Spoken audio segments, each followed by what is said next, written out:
Hey, okay. So, first of all, during that slight hiatus, I guess you could call it that, while we were waiting for the headphones and everything, that's basically what it boiled down to. A few more people subscribed to the channel, so welcome. I don't know what's going on here. I honestly don't. But one thing that I do want to say is anything that I talk about, be it nostalgia, history, video games, whatever, you are free to correct me on anything. Yeah, I have no problem with that. So I let my subscribers correct me in any way, shape, or I love discussing with people. So, and because I have said many times to my subscribers that I don't know everything. I know that there are people who know more than me. So, but anyway, yeah, welcome to the channel. And I hope to hear what you have to say and everything like that. Now, there is a video that I am trying to piece together. I have, I talked about wanting to put together a video for an individual who, a silent film star actually, who has connections here where I live in my hometown.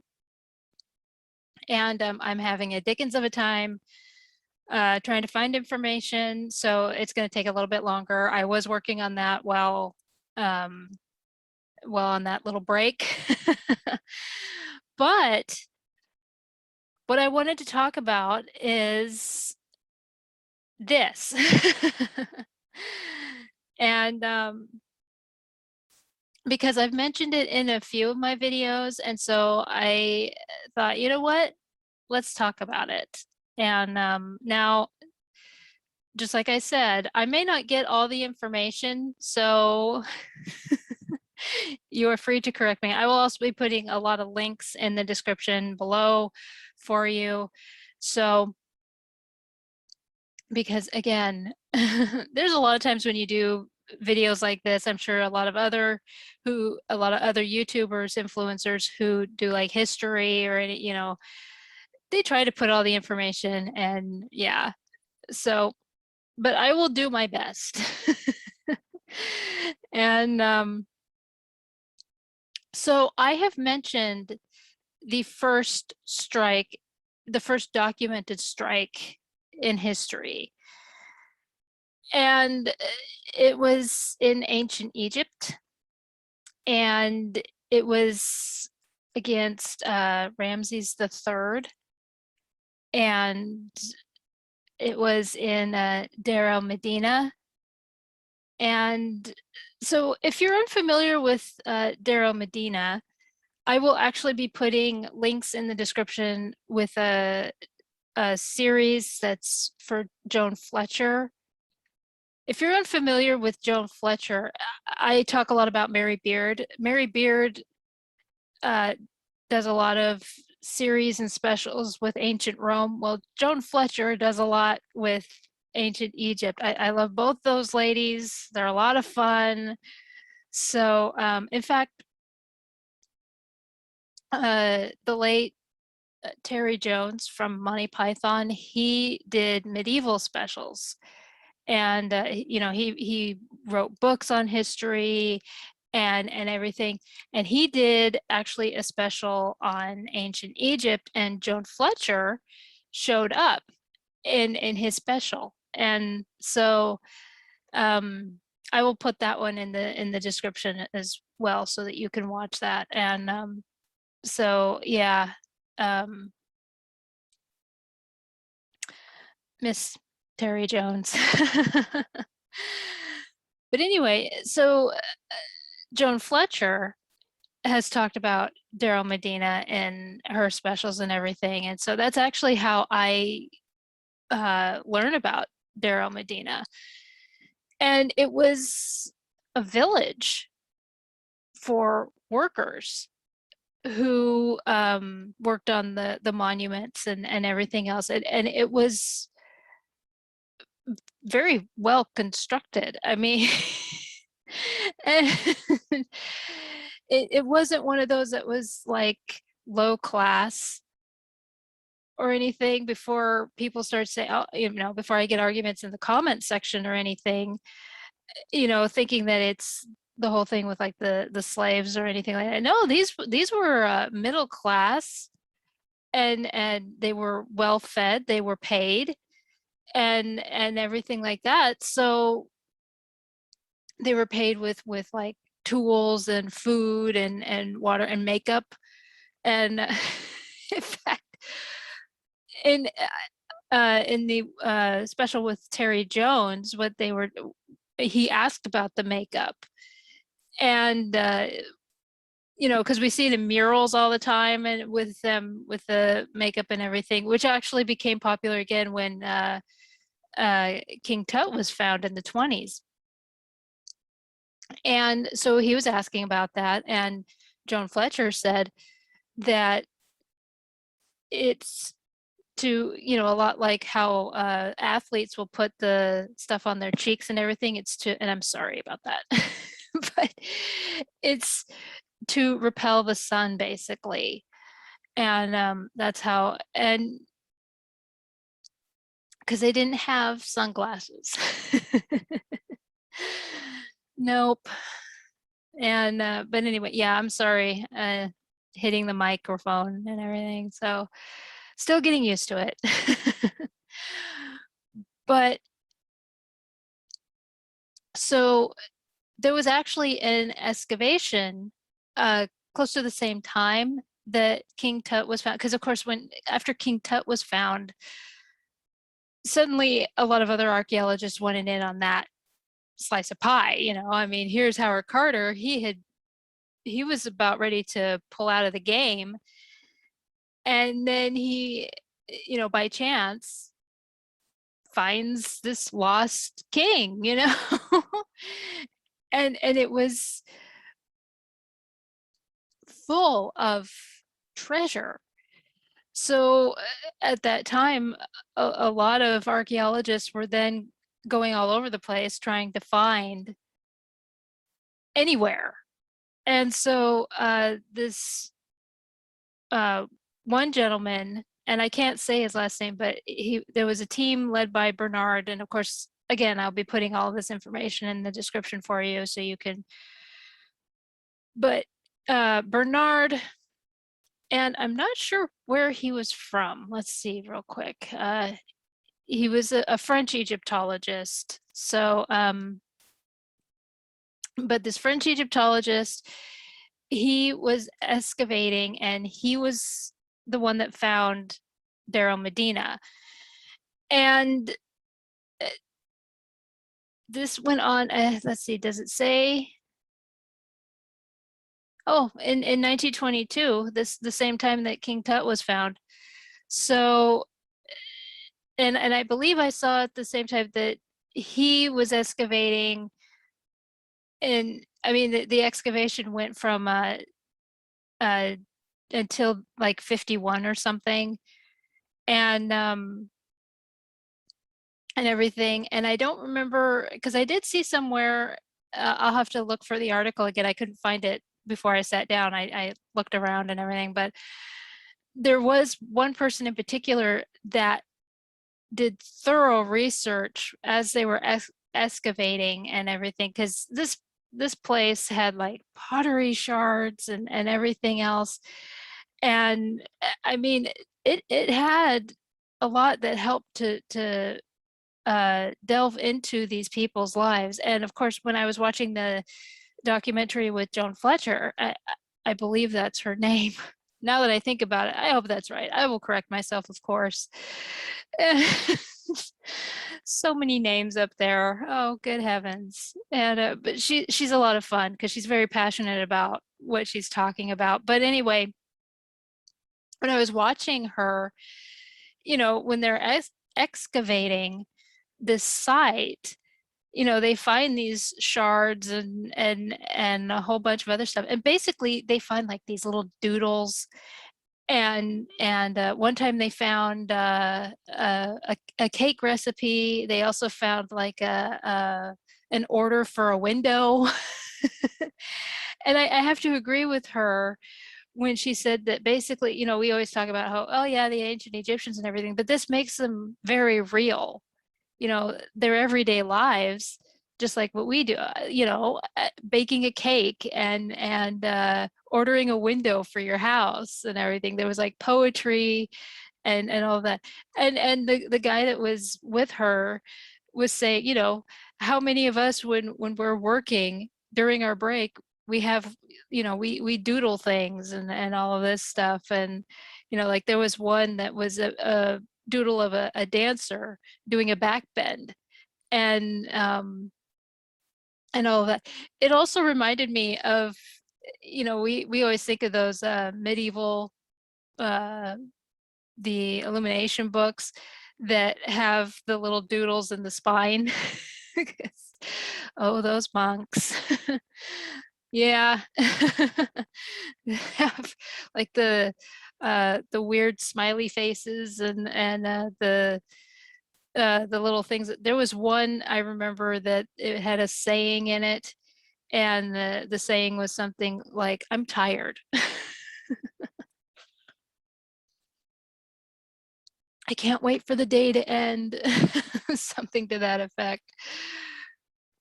But that's what it reminds me of. You see these, and it does. It makes them more real, and because people haven't changed in hundreds of thousands of years, they have not changed. And another thing that they said in that documentary was that it's kind of like post-it notes. These pottery shards and everything that they find are that. And so anyway, I highly recommend watching, and because they well, anyway, yeah, all of them that they show, it's fascinating. So and again, I'll try and find the article that talks about the one gentleman that actually documented this as he was through this excavation to learn all about the people in Deir el-Medina. And like I said, it's just fascinating to me. Of course, I'm a history nut, so and so I mean, like there was one. Joan was walking around Deir el-Medina, and they found something about this particular gentleman, and I don't remember what his profession was, but he was losing his eyesight, and he needed his eyesight. I don't think he was one of the workers. It seemed maybe he was uh, like the medical person there, and so he needed his eyesight, or like a cook or something, and he was losing his eyesight, and like the stuff that he had written, he was so sad because he was losing his eyesight, which of course we all would be, and he kept praying to the goddess for you know and it was documenting how many times he would go and pray for his eyesight to return and everything. So it was it it, it just it shows again how much we have not changed as people, because how many of us do the same thing where we find out something about us and we're like, send good vibes to, and everything. So and but anyway, so it was found in 1922, now that I've rambled on. But yes, I find it very fascinating. I really do.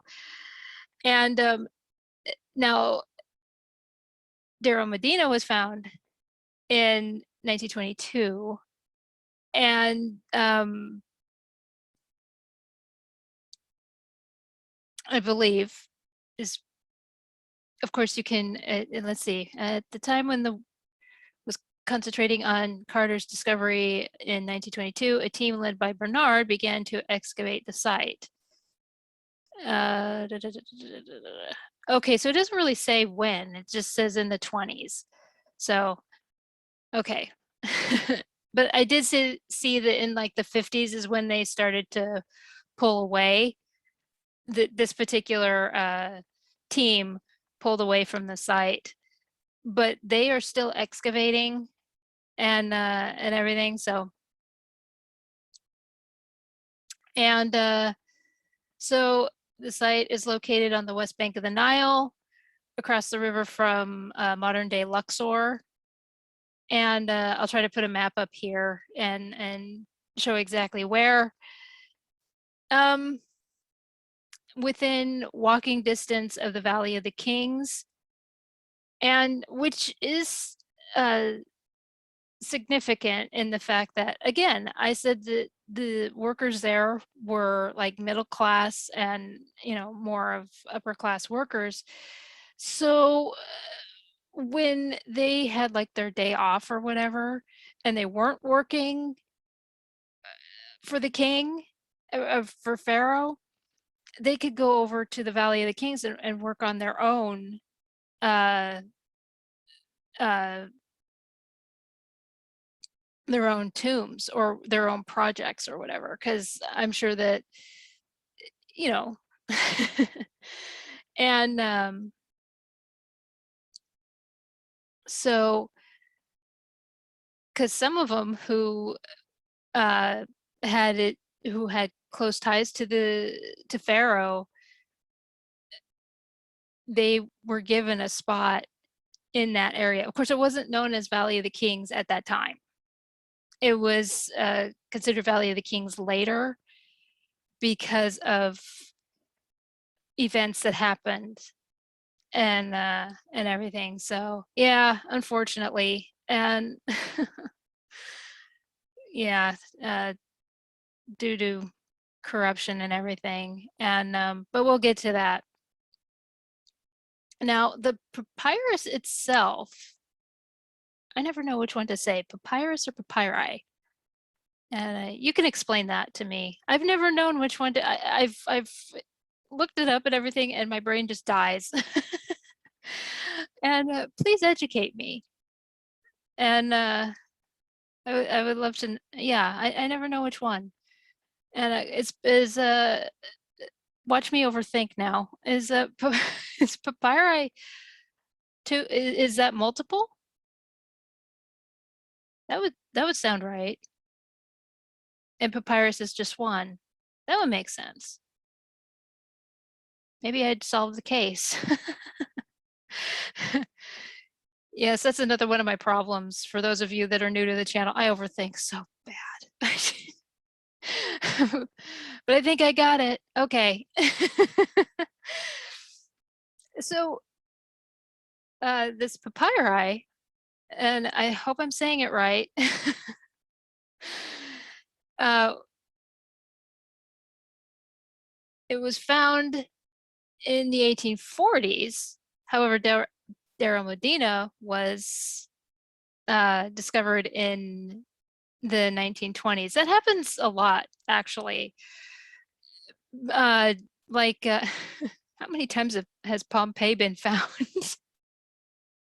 I think it was found like, I think it was found in the 1700s and then just kind of forgotten. Yeah. Uh, yeah, it was found in the 1700s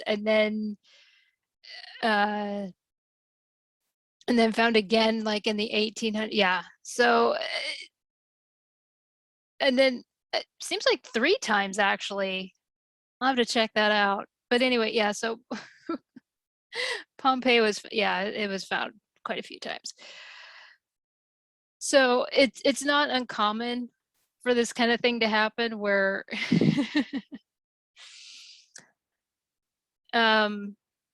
so it was found in the vicinity of the village, and many objects were also found during the course of the 19th century. Yeah, there's like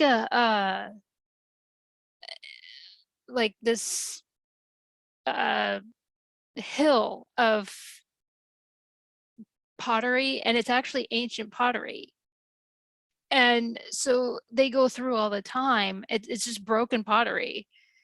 And so when you actually dig down, it's just ancient pottery and everything. So, which I found interesting. um, but I guess it wouldn't be uncommon there, you know. What do I know? I'm American. What do I know? I mean, we only started in like what, the 1600s? Yeah, we don't have the best history. But anyway, um, let's see. The site was first seriously excavated between 1905 and 1909. And then the French team excavated the entire site between 1922 and 1951. So yeah, and that's the thing, is that it obviously is overlooked because of, you know, the King Tut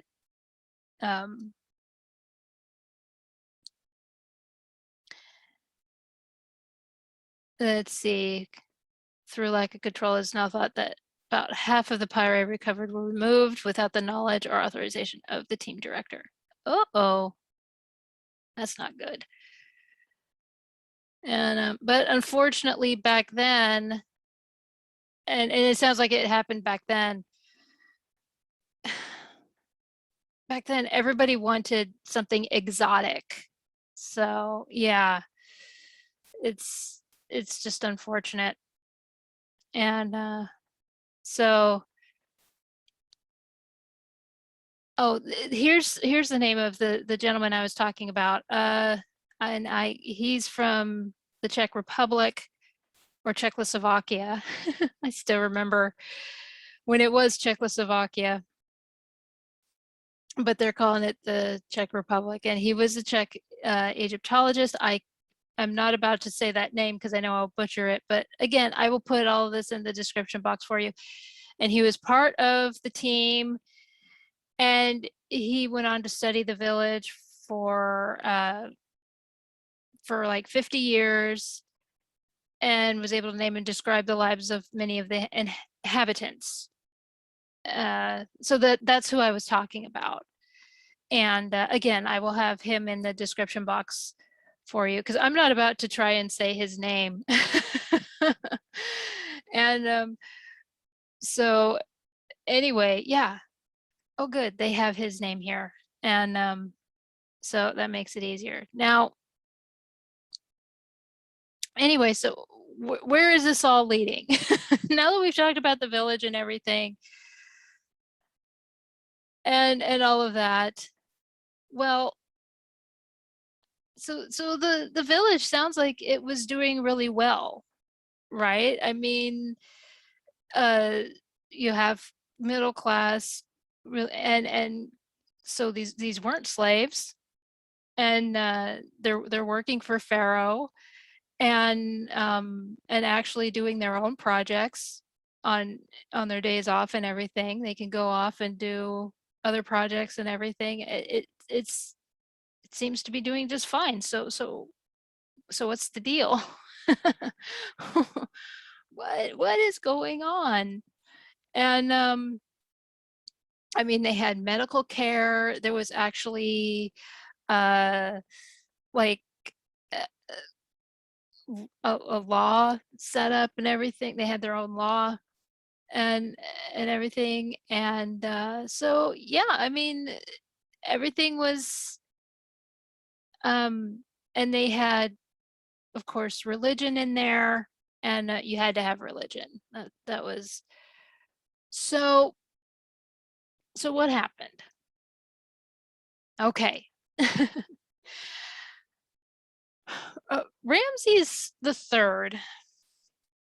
Let's talk about him for a minute, because Ramses the third was, as he got older, he was not the best Ramses. I mean, you think about it, you had like Ramses the Great and basically Ramses the Third ran Egypt into the ground, and in his later years, he basically just wanted to feast and have sex. That was what he wanted. Like, if he knew that his country was declining, he ignored it. I mean, there didn't seem to be any urgency to fix anything. And I don't remember, let's see, because he had a harem. Now, I know I'm not into that, and it was the time and everything. He had his main wife, and then there was like the side wife. The side wife's name is Queen T, and looks like the first wife was named Queen Isis. And oh, for some reason I didn't think you could be named after a deity, but apparently you could be. Learn something new every day. But so Queen T wanted her son to be on the throne. So, I mean, she didn't want Queen Isis's children to take over. Queen T wanted, and so there was a conspiracy, a murder plot, and Ramses the Third was murdered, and by the harem. And I'll try to, I wonder if that documentary is still up. I will look, because there's a lot of documentaries that I watch and they're they're no longer there. But I'll look to see if the documentary is still there, because the documentary that I watched, they were trying to figure out exactly how he could have been. And the main one was like poison, but how? And like in ancient Egypt, they used poison even for their medicine. They knew the exact, ancient Egyptians knew the exact dosage to use so that it wasn't fatal. However, the ancient Egyptians were a lot more trusting back then. I mean, like Romans, they were just using it all over willy-nilly, It was like, well, I want to be emperor, here we go. Which I shouldn't laugh at that. Oh my gosh, I'm a horrible person. But yeah, don't do that. Don't. And I watch too much Gladiator, that's my problem. But anyway, so they got caught. And the other thing that they said in that was like snake poison. And because there was like charms all over his body that was snake related. So they were basically trying to say that he was protected from snakes in the afterlife or something. It would make sense. And so maybe somehow they snuck a snake in to like, but they couldn't figure out what snake. And anyway, I will try and find that documentary and put it in the description box for you so you can watch it. It's actually well done. And yeah, there's a lot of them that depend way too much on the, I don't like those where they depend too much on the dramatizations and the cringy music and all that stuff. I'm so tired of those. Stick to the facts. Anyway, so Ramses III was actually murdered by the harem. They were caught. Queen T was caught. Her son was actually caught because he was part of it. There were quite a few people who were part of it. Even like the cook was part of it. I think he was. Anyway, yeah, somebody in the castle in the palace was um right words here let's use for, but he was caught, and so all these people who were part of the murder plot were caught. And the thing about what happened with them, of course, the son, he committed suicide, which was like a dignified death to ancient Egyptians, and especially with royalty, and instead of being executed. Again, that's how it was back then. That was part of their culture and everything. And then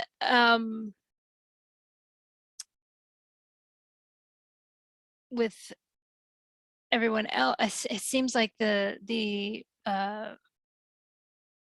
cook or whoever it was that also he did the same thing, and because he was royal staff, he got the and but anyway, what happened was that they were then the other conspirators were burned alive and their ashes were thrown all over in the streets, which means that they didn't get an afterlife.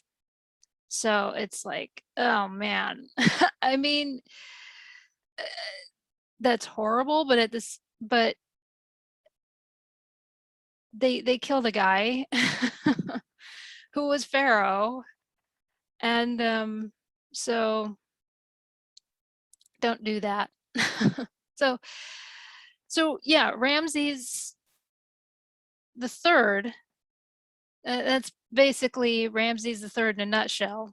And he just wanted to party. He was a party boy at the end, towards the end of his life, and um I mean, he did do good things. I mean, there was like his he defeated what was known as the Sea Peoples and everything else, but it was like, you need to listen to your people who are who are suffering. So all of a sudden, the people in Deir el-Medina weren't getting paid. They weren't receiving tools. They weren't receiving the makeup. You're working in the hot sun all day, and you need something to help with. Yeah, you kind of need your eyesight for working on. And they weren't getting clothing. They weren't getting food.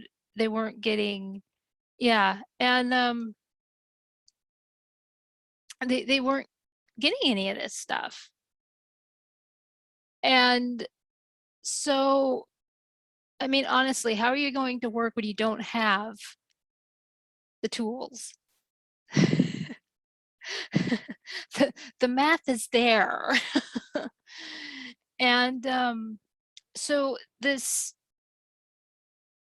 papyrus or papyri, or first they wrote a letter to the vizier about how there's a lack of food, and it was like the the vizier wasn't getting through to Ramses. It's like Ramses is like, you know, or maybe he just never got to Ramses. I mean, I wasn't there, so I can't really say. And village leaders were trying to calm down everybody, and basically they refused to go back to work. And at one point they were actually paying out of their own pocket for food after being promised that they didn't have to do that, that the palace was actually going to pay for all of this stuff because they were starving.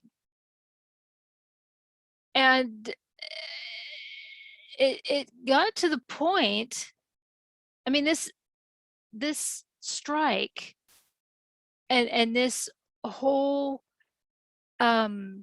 feud between the palace and the workers actually went on for decades. And you think about the life expectancy of people back then. I mean, you were lucky to make it past 35, 40 years old.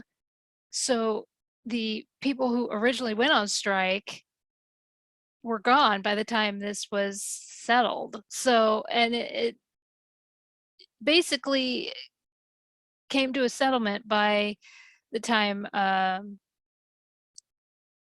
Ramses the Ninth and Ramses the Tenth were on the throne, either one, and depending 40 and 50 years. So, excuse me, sorry.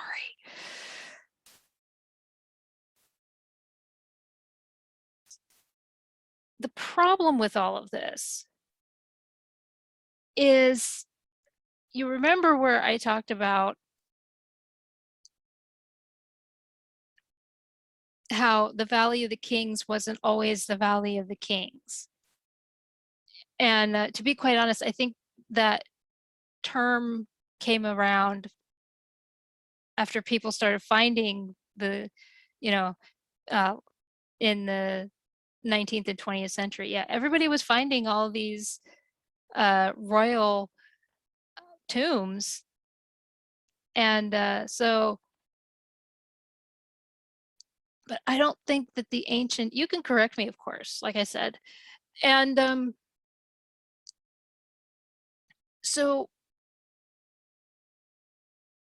after Ramses the Fourth, so right around the time that Ramses the Fifth took the throne, this strike is still going on, you know.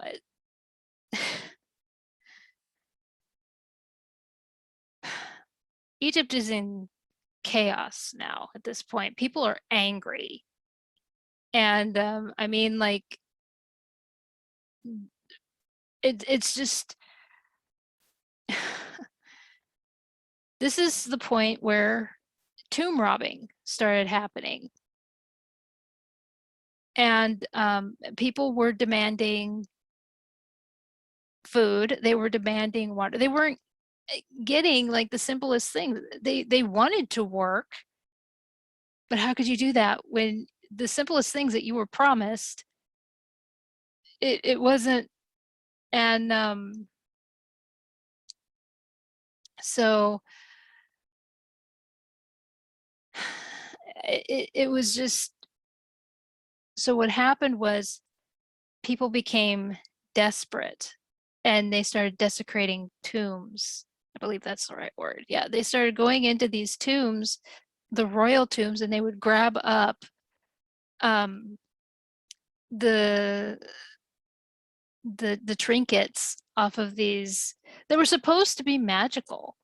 You know, you think about that. This was during a time where, you know, all those you know, like the famous snake that we see, the serpent on King Tut's mask. It was supposed to be a warning, and it was supposed to spit on enemies, you know, spit venom on enemies, you know, like this magical venom on enemies. And these tomb robbers didn't care. They were just taking all of it. And it just got to the point where they no longer cared. They were removing everything. And some of them were setting stuff on fire, and they would even take the mummies and use it as like firewood. So, I mean, and this is ancient Egypt that this is happening. And so it just,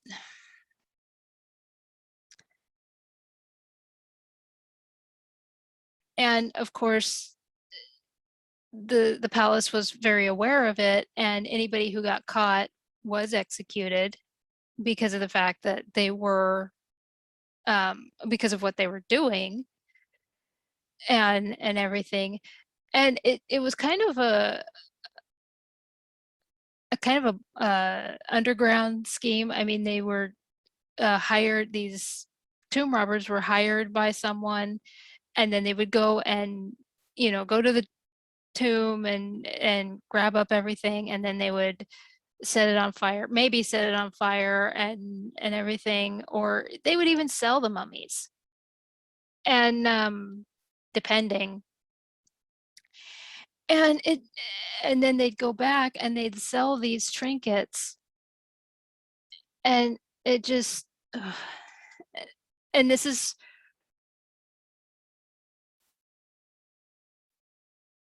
all because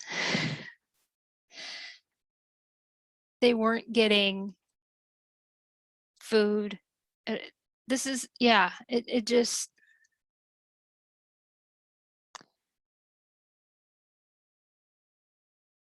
and so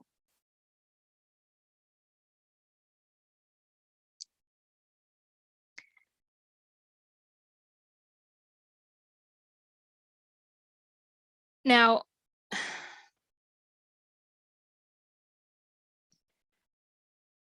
basically the way that it ended was the I think it was Ramses the 10th. He basically took over and made uh I hate to use the phrase, I don't like this phrase, but he made Egypt great again. And I know you can hate me for that, but that's what he did. He basically gave the workers what they wanted, and he helped restore Egypt. And slowly, I mean, after all that time, and I mean, it took a lot. you, you think about how, and I think the worst of it is that, you know, trying so hard, you know that these people are robbing royal tombs, and and it just gets worse and worse and worse and worse and worse. So there are a lot of royal tombs that are just gone. There are a lot of mummies that are gone, and everything, and very unfortunate because couldn't pay the workers.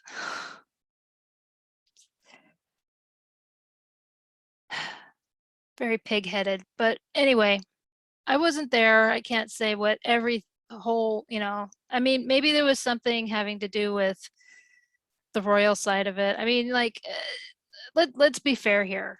Okay, let's look at it from the palace side of it. I mean, like, yeah, Ramses the Third was a dick, but after he was murdered, I mean, the the palace is I mean, like the palace officials and everything, they're going all over the place trying to track down the murderers and everything, it was, and all of that, trying to take care of that. So, and how long did that take exactly? There isn't an exact time. It doesn't really say. I mean, even in that documentary that I watched, it doesn't really say exactly how long it took for them to solve that case or anything. So, and I mean, they didn't have the internet that they could just use all those fancy gadgets and everything. Yeah, they weren't Dick Tracy or Inspector Gadget, so they couldn't do all that cool stuff. But anyway, um, so how long did it actually take for them to uh, track down the murderers? I mean, I don't believe that it was just in a few days. I really don't. So, but anyhow, so so we have to give the benefit of the doubt in that sense that that after the murder, but still 50 years, that's way too long. Just give them what they want. And especially when they need food. Come on, they need tools. You need tools to do the thing. And if you want the monument made and they're willing to make it, you got to give them the thing. Oh, otherwise just make it yourself, buddy. uh, so yeah,